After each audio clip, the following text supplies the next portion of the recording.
Our next presenter, this is going to be a very, very interesting presentation because it's ever pressing in the sports industry today.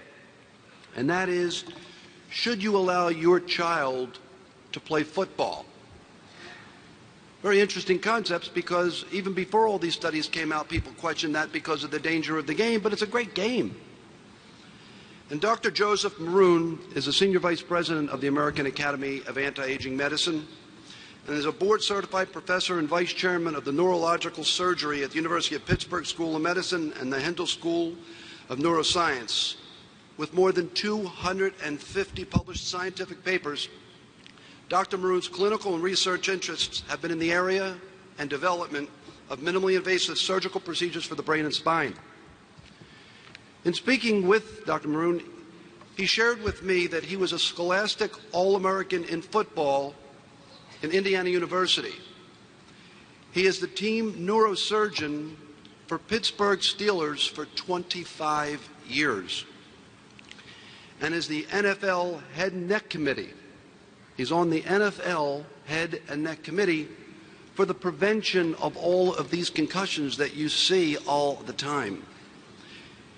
He's a professor of neurosurgery at the University of Pittsburgh, and he has also participated in 8 Ironman triumphs in the last 15 years, and participated last month in the World Championships in Hawaii.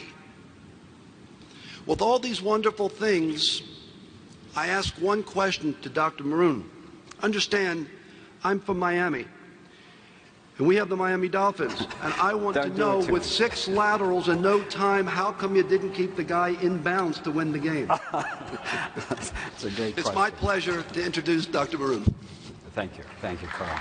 Thank you. Thank you. Well, it's a great pleasure for me to be here again with you this year and to share some of the things that I've been involved with over the years, particularly in concussion and concussion management. I suspect that very few of you have to make the decision, should I let my son play football?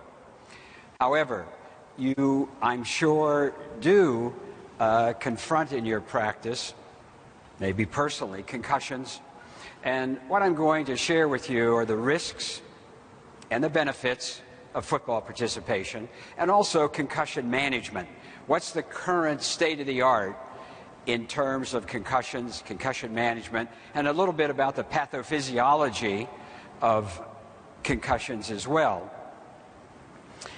As you know, it's virtually impossible on a daily basis not to read about the concussion crisis, the most dangerous game, football, purportedly, the NFL lawsuit by 4,000 former NFL players that resulted in a $700+ million settlement.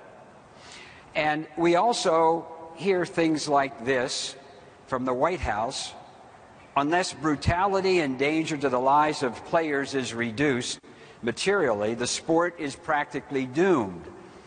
And players suffer grave on-field injuries, and medical doctors prescribe euthanasia for football, and politicians make a federal case out of the game.